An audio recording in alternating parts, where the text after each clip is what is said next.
morning. Linda? It's good to see you today. Thank you for being here, masked and socially distanced and all. It's still a blessing to be together, maybe more of a blessing with all of this distance that we're going through. Yesterday, Gary Maddie, who's our doggie, whom we're in love with, over the moon with, I often say, well, I walked Gary and Maddie, and Gary's like, no, honey, you walked Maddie. So Gary, Maddie, and I went to the beach, as we often do around sunset, and we walked, and then we sat in the sand while Maddie roamed around eating seaweed and shells, coming by for a kiss and a drink of water from time to time, and the sun was beneath this low, dark cloud bank that had this small sort of opening between the horizon and the cloud bank. And we waited in the mist and the sea and the sand and the dog licks and the slurps, telling stories, planning trips, feeling the grace of being right where we were. And it took so long for that sun to drop beneath that cloud bank and dazzle us with its glory for the minute or two before moving below the horizon. And others gathered too in that evening where the light is lost so much earlier now, while the need for wraps and shawls and sweatshirts must be heeded. And we waited, and dogs roamed, and children screamed, testing the water and running away, and surfers dragged their boards in, wave-weary. And then it was there all at once, this impossible orb of light and color and radiance dropping into view and then parting again below the horizon as it arrived in another place that was experiencing dawn. And I thought, we know this happens every evening, and still we come to see, to feel, to meander in the waiting and the wondering, as people have done since the beginning of time. And I love that we now are a people who know so much and still long for a communication with a beauty that is so brief and so brilliant and so bright, that we know happens every night and that we have seen hundreds of times, and yet that thrills us with the same wonder and magic and eternity every time. Welcome to another Sunday together, where we gather time and again to pay homage to beauty and wonder and possibility over and over again. Welcome. Would dear Christine come forward now and light our chalice? And I need an order of service. Would anyone be kind enough to bring me one? Thank you. It's been a... Thank you very much. Please join Christine as she says the words printed in your order of service. I'll remind you of them. With this flame, we renew our commitment to justice, peace, and compassion. Go ahead, my dear. Flame, we renew our commitment to justice, peace, and compassion. Thank you. So good to see you and Sella and Joy today. Hey, so happy to see all of you. And we are off to the affirmation, and our dear trusty Nigel, for all of us, please rise in body or in spirit and join us in singing the words printed in your order of service. And if you're on Zoom this morning, we do invite you to sing along, but please stay muted.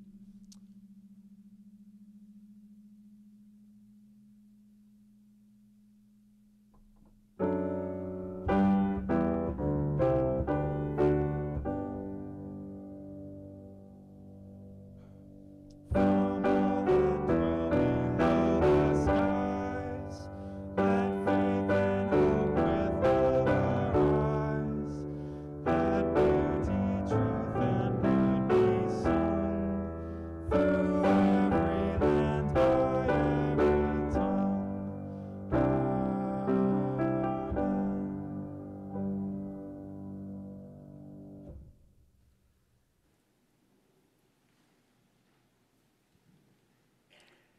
And it is the time in our service where we greet one another, and forgive us for the pauses, but we have a lot of shifts and changes with our lovely people on Zoom. Hello, Zoom today, our dear Zoomers.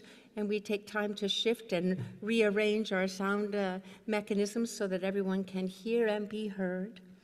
And it is time for our greeting today. And we wonder if you are new today or returning after a long time. If you in the room would like to tell us your name and where you're from that microphone there, we'd love to greet you in good UU Meeting House style. And we will start with the folks on Zoom. Is there anyone today with us who is new, who would like to say hello? Or returning after a long time? That counts too.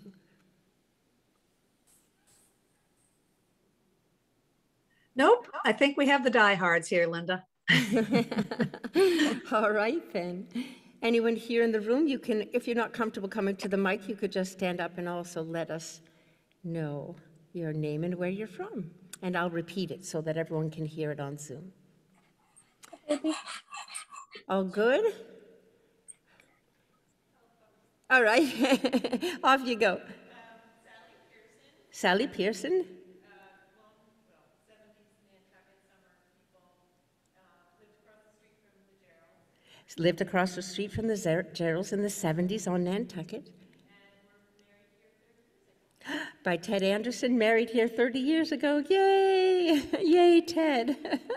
Yay, marriages that are still going after 30 years. Amen. Welcome, welcome back. It's good to see you today. And now why don't we just take a time to stand up and wave and say hello to one another.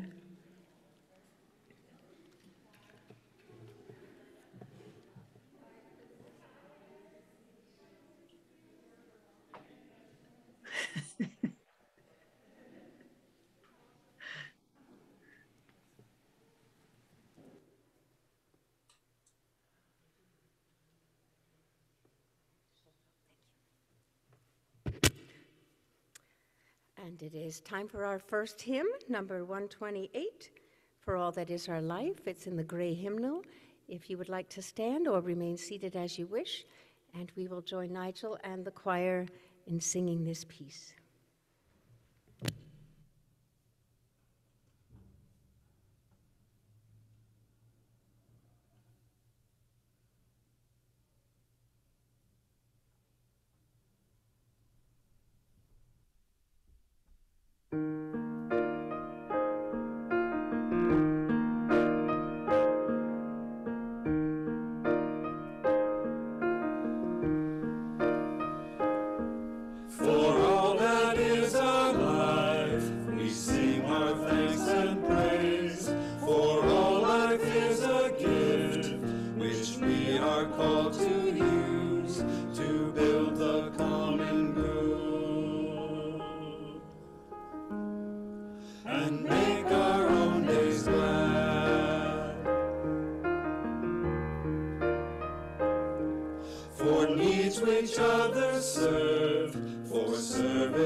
You know, when you read a poem, you're sitting at home and you read through it a little bit and you think, well, there's something there, but I can't quite get it the first read, or even the second read sometimes.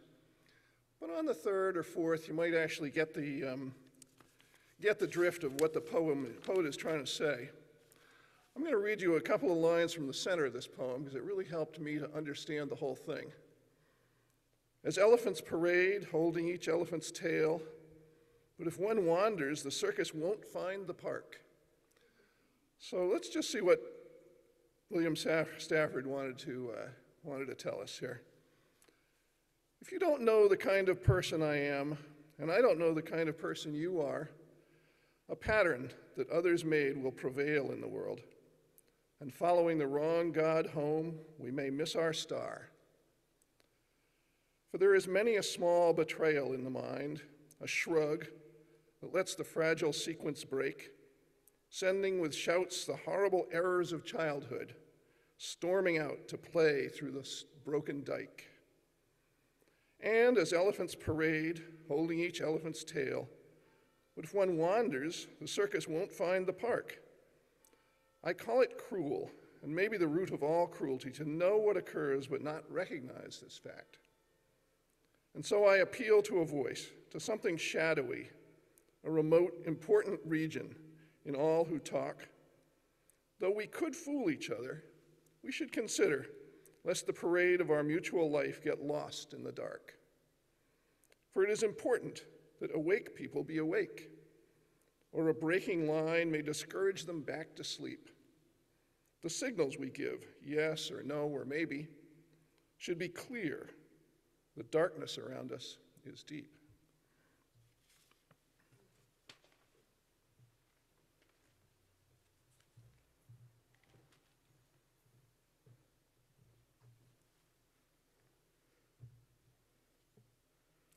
Thank you so much, Paul. I loved the way you read that and that you gave us a little way in.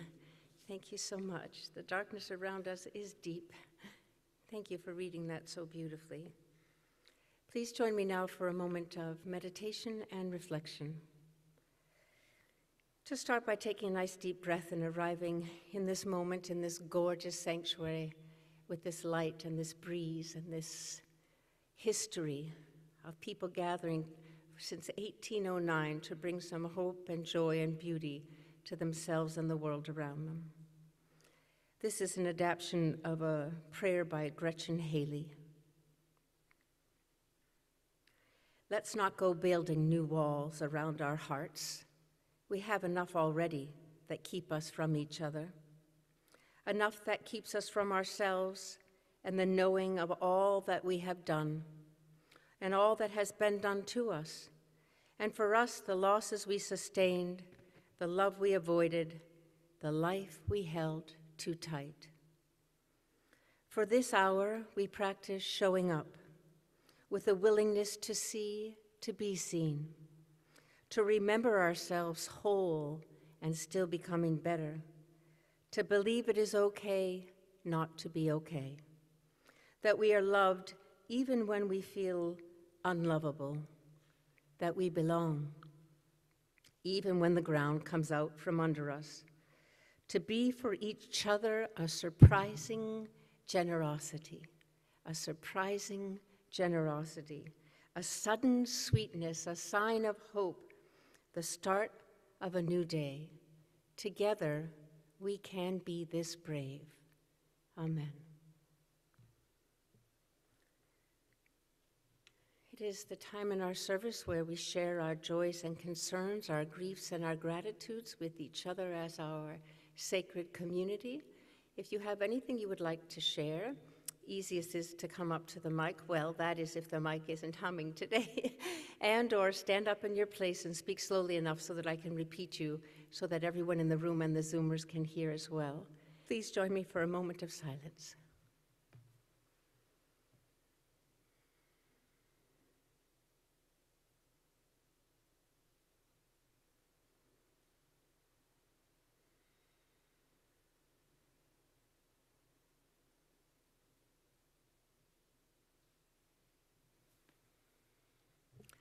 I want you to know, too, that if you're on Zoom, the same goes for you as you arrive in that room. I have my computer here beside me, and I see you all.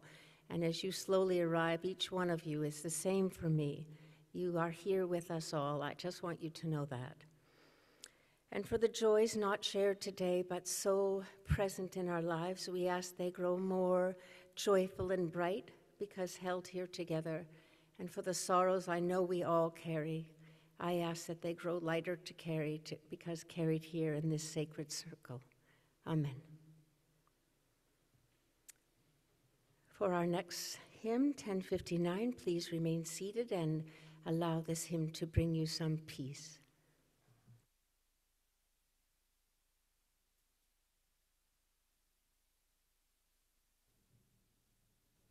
We will sing this through 3 times.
I recently listened to one of B.J. Miller's podcasts.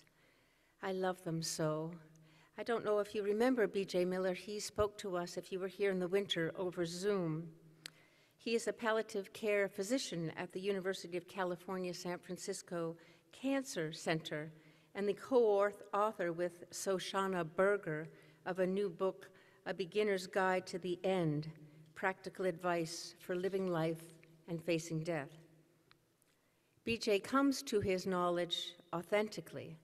In 1990, in the wee hours of a November night during his sophomore year at Princeton, BJ Miller was horsing around with his friends after leaving a party. He climbed on top of a parked, dinky shuttle train, and 11,000 volts of electricity ran from the power line through the watch on his left hand and through his body. The accident resulted in the loss of one of his legs below the knee and his left forearm. I will tell you more about him as this sermon goes on. An existential crisis refers to feelings of unease about meaning, choice, and the freedom of life. It is the coming to the place in one's life that feels inherently pointless and devoid of meaning. An existential crisis often occurs around and after major life events, such as a career or job change, the death of a loved one, the diagnosis of a serious or life-threatening illness, experiencing a tragic or traumatic experience, having children, divorce, or marriage. During an existential crisis, a person may experience a variety of symptoms, including anxiety, depression, feeling overwhelmed, isolation from friends and loved ones, lack of motivation and energy, loneliness, and obsessive worry. Do you see yourself anywhere in there? I certainly do. And I am sure that in the not-so-distant future, COVID will be added to that list of major life events that lead to an existential crisis. The existentialists say that we cannot be relieved of this state until we come to terms with the fact that we and everyone we love are going to die. And then from that place, they say, that place of awareness, we can re-enter our lives and create a life-sustaining meaning informed by the knowledge that everything is temporary. Sounds really good, right? Well, at least the part when you get there sounds like a good place to be. But how to get there? Through his studies of death, B.J. Miller has discovered several things which seem to be important to the vast majority of people as they move through the final stages of living.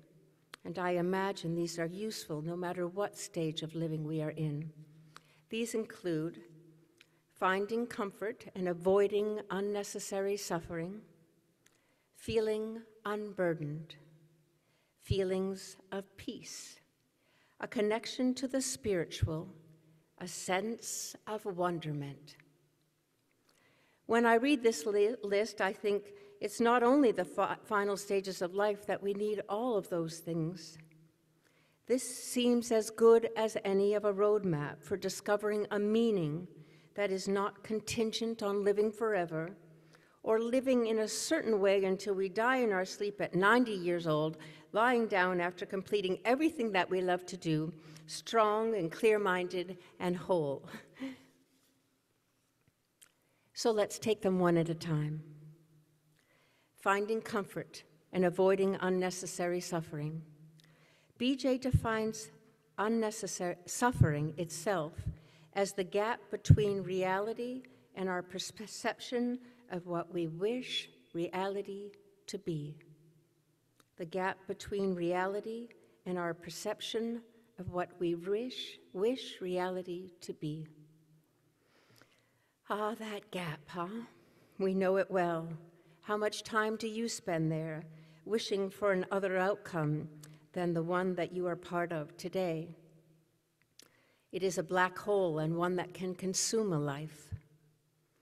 I experienced this just the other day when my sister and I disagreed about what was codependent in my mother's care.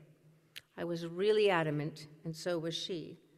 It took me a few days to remember that we are both trying to love my 85-year-old mother the best we know how, and the labels we use to name or unname have nothing to do with it all anymore. And then I started to cry because I realized that all of those words also have nothing to do with what I was feeling, which is so afraid and lonely and lost when I think of my mom dying. There it is again, that dread when death comes knocking, that loss of control, that abject fear, that longing to do it all again. Have you felt that before? Straight from the point we pick out as the one that if we had only seen or understood or slowed down enough or quieted our mouths enough and minds long enough to hear that moment, whatever it is for you, that we wish we could start again from. And the crushing grief that comes from knowing we can't go back. This suffering that B.J. Miller names as unnecessary, or perhaps a better adjective is more within our control. That gap between reality and our perception of what we wish reality to be. This suffering that is so hard to avoid, and the only way into and the only way through it is suffering the pain of being right here. The next two on BJ's list are feeling unburdened and being at peace. I think these are the same, or at least one leads to another. So often we keep our burdens to ourselves because we worry that to speak them to others will burden them, and we want to protect them from the weight we carry. Sorry, I lost my place. That's unusual. I must be feeling burdened. We want to protect them from the weight we carry so that we don't speak. And so we don't speak. Or we speak so much that no one even knows what we're saying or needing anymore. And this leads to a lack of peace in us. And then in everyone who loves us, who watches us thrashing about with our burdens and not knowing how to share them at all, or how to share them without blaming or shaming someone else, but just to share them, to be witnessed, to be seen, to be known. Oh. Here is what this year has taught me. Sharing burdens without blaming or shaming gives everyone permission to do the same. As long as we can share them without sucking up all the air in the room, as long as we can share them while leaving room for another to share their burdens. No one is protected from our holding our burdens within. They lose us to our burdens, because to carry them alone requires that we turn away. Number 2 on the list, a connection to the spiritual and a sense of wonderment. They seem to go together to me. Where do you find that? I think we can all evoke an answer with ease. Trouble is making time to find it, because wonderment does not show itself just because we need it. It is cultivated.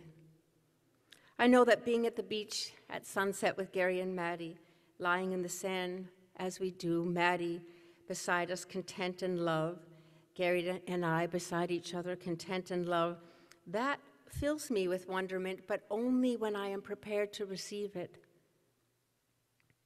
Wonderment is a discipline. The space to receive it is intentionally made by letting something else go. Some other thing that we are sure that if we do not think or write or do right now will cause another great suffering. We run and we grasp and we do and we do and we make and we make and we give and we give and we take and round we go on the endless wheel of never-ending to-dos. And we miss it, that moment, that tenderness, that openness, just on the other side of all that awaits us if we dare push open that gate and shut it behind us too, and so that we can look up at that sunset and know and be known. Okay, let's say we get there. Let's say we've done all of that really well. Then we are there ready to receive all of this, not permanently, but in moments, seconds, flashes, covered in sand or yarn or wind or wood or however you get there. How can we extend those times? We are all suffering terribly these days as the world burns and COVID thrives and voting and abortion rights are stolen. There is an urgency about us that is a pulse, an electricity. B.J. Miller describes being hit with that much electricity on top of that train car in this way. The energy, the heat, the electricity enters your body. It is, think of it as something running around inside of you. And so you burn from the inside out. And so with all this heat trapped in you, you are on fire inside, he says. Not to diminish BJ's experience or co-opt it in any way, but I think that describes well what it feels to be alive in these times, like we're burning from the inside out. And that is the fire that we have to calm, that we have to ride, that we have to tame. I want to learn of a medicine that can put out that kind of fire because I'm too tired to do it myself. And then B.J. Miller reminds me in another interview that I read, he says this: the most potent medicine is just coming from a place of love and kindness. Sometimes there's nothing fixable and nothing left to do except bear witness and to not run away when things get rough. And so, my dears, What are you running away from today? What is burning inside of you that only you can quell? These times, these days of existential crisis, this time when everything is so hard to bear because the meaning, the purpose of bearing it is not apparent. Viktor Frankl, who found meaning during his time in a concentration camp and is a founding father of existential therapy, wrote, "They who have a why to live can bear almost any how." Imagine saying that from a concentration camp. My goodness. For Frankl, doing something meaningful offered him meaning. And this meaningfulness came from helping his fellow concentration camp prisoners remember who they were and what they loved. By reconnecting them to their place in life, their necessary place in life, the place that only they could fill with their own particular ways of knowing and being, regardless of whether death was around the next corner. And so today, I leave you with this thought. What is your gift? What have you come to give? And where are those gifts needed right now, and by whom? Meaning does not come from asking life to show its goodness more clearly so that we can latch on to something, some truth or hope or possibility outside of ourselves. But that is sure nice when that happens. Sustaining meaning comes from within us as each of us remain, as we hold on, as we offer ourselves to these times in spite of all their unpredictability, their lack of clarity and ease, as we offer ourselves to one another. This is our time, and for all our wishing that it wasn't so, for all of what B.J. Miller calls the unnecessary suffering, and what Frankl might have called unproductive suffering, of wanting this time to be what it is not. It is time to arrive right here in all of this terrible mess and decide who we are, what we have to give, and how we can give it. In doing so, I pray. I pray on broken knees of humility and longing, that right here we see our reflection in the eyes of those who still need us, who are still longing to be seen and understood and known by us, and know that the meaning of our lives is within each and every one of us and within the lives we touch. May it be so, dear ones. May it be so. Amen. Please join me now for a moment of silence.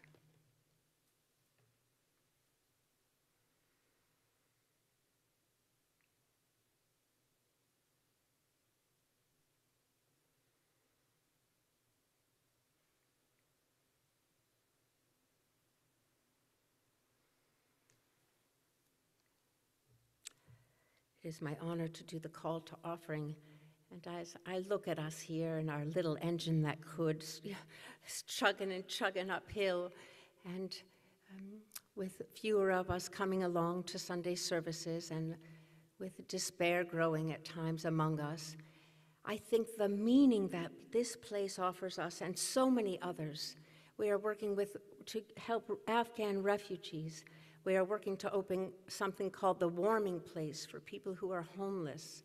I cannot tell you how many people know of us and trust us because of the work we have done on this island, not only since I've been here, but the UU Church means something to people here. It means a place where you'll be seen and accepted and understood and cared for. And it doesn't matter what your color or your wealth or your bank account or your capacity to be eloquent is. People know us as a place to come and be loved. And so I ask you today, before I break into tears again, to be generous, because we need each other. We need your generosity of heart and spirit, participation and hope, and of purse It's all needed to go on. You have contact tracing cards in your hymnals. Please fill them out in case, God forbid, or goddess forbid, there is someone who tests positive after being here today. We will contact you to tell you so. And you can put your offering right inside of there. And I'm not prepared, I'm sorry, to share the screen of the front page of our website, Unitarian Church Nantucket.org. Is that right, Paul? Do you remember? We don't remember. If you just look up Unitarian Church Nantucket, you'll come to our website. We're the only one there. And right on the front screen, right to the right, you'll see a little contribute button. And you can contribute there. Our address is on the bottom if you'd prefer to send a check. If you do contribute, that system is through Tithely, and there is a fee associated with that contribution. If you could just click cover the fees, we would be so grateful to receive all of your generosity. Thank you so much.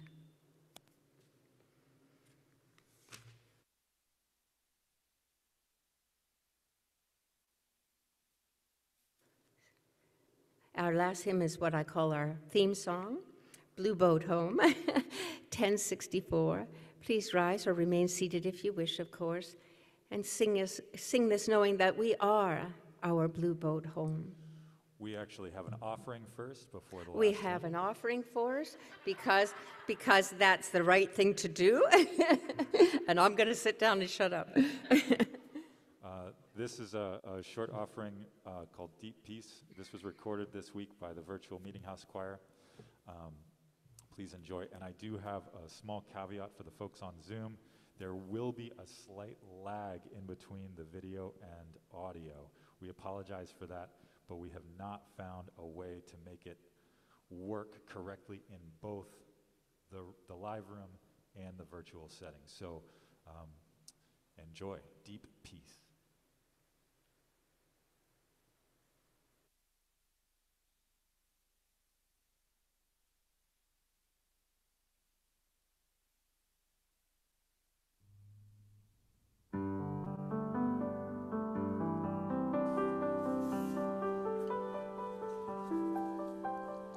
Deep peace of the running waves to you. Deep peace of the flowing air to you. Deep peace of the quiet earth to you. Deep peace of the shining stars to you.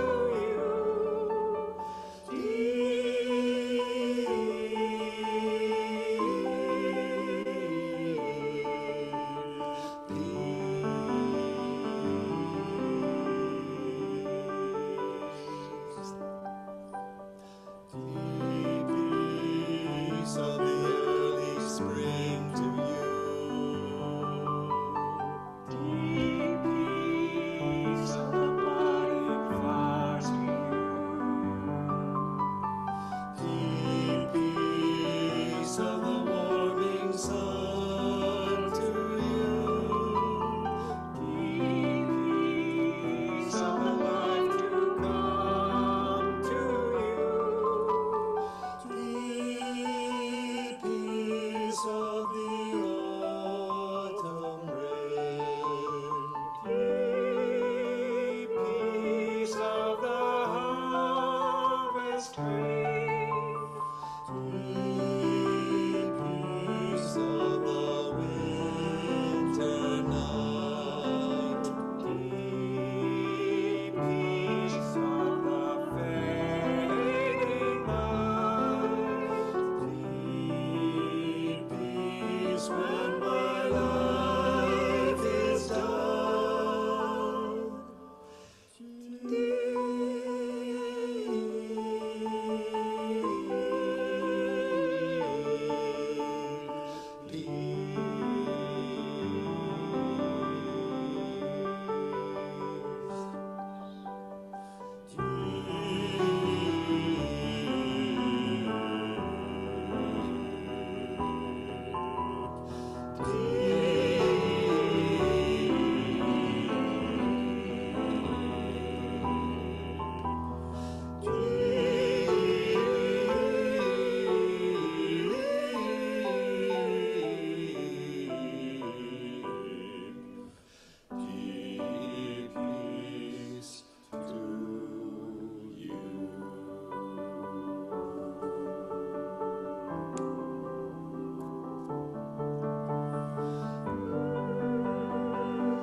Oh, thank you so much for that peace.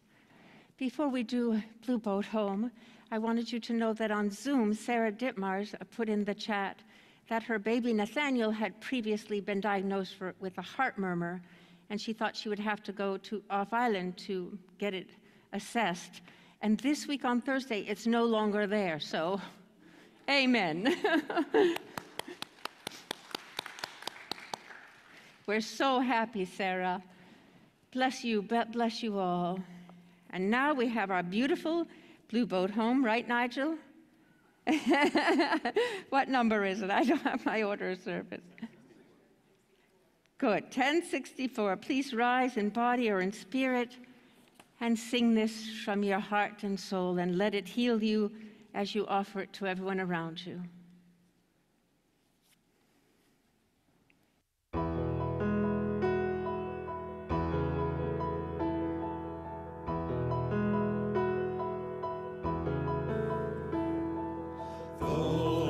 Though I feel no motion, standing on these mountains and plains, far away from the rolling ocean, still my dry land heart can say, I've been sailing all my life now, never harbor or port have I known.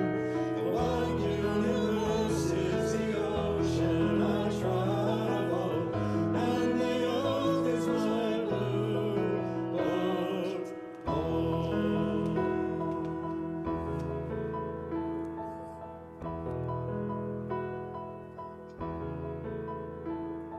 Sun, my sail, and moon, my rudder, as I ply the starry sea, leaning over the edge in wonder, casting questions into the deep, drifting here with my ship's companions, are we kindred pilgrim souls, making our way by the lights of the heavens in a beautiful blue boat home.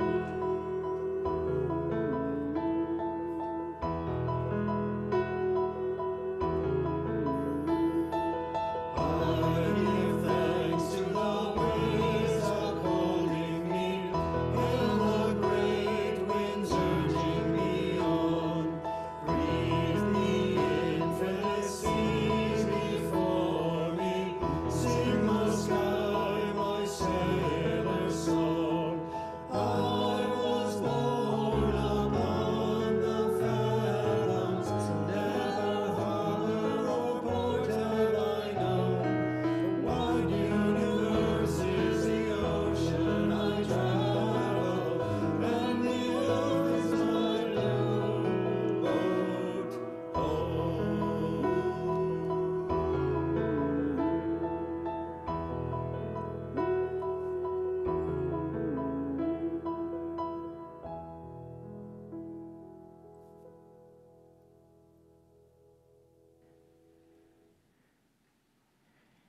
Thank you, Nigel and choir, for that beautiful music today. Thank you, dear Gary. Look, it was perfect today. I'm so excited.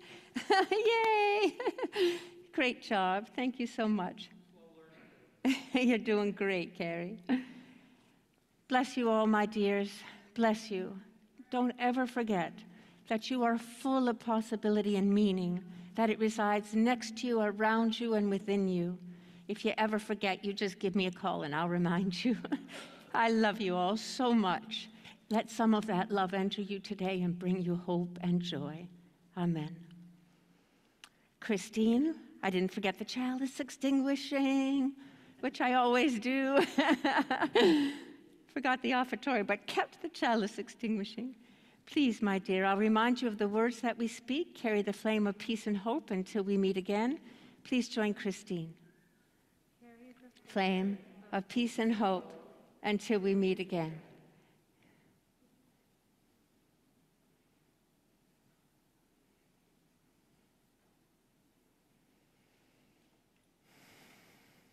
Thank you.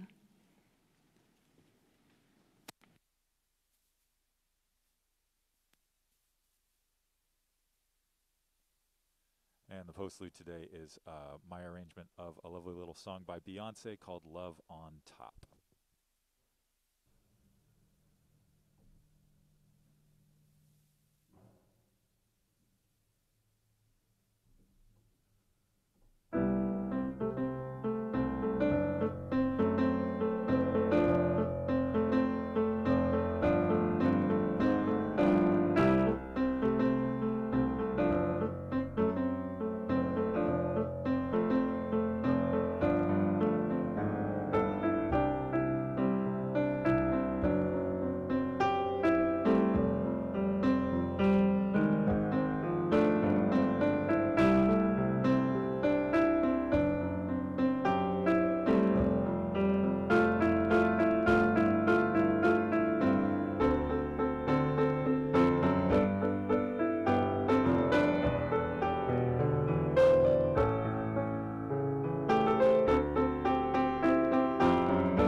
Thank you, Nigel. I want to let you all know that I completed staff evaluations last week, and Nigel and Sue and Leah, we are so lucky to have these three beautiful people. You can't imagine not only how hard they work, but how much they care about all of us and that we go on well. Thank you so much, all of you. We love you. Okay, my dears, you can leave your hymnals and your contact tracing cards right where they are. And in the back, we have coffee hour for you without the coffee part. We have cookies and treats and canned fizzy waters and some chairs set out. So we hope you wander back there and join us. We'd love to see you outside so we can take down our masks and recognize each other again. Thank you for being here today.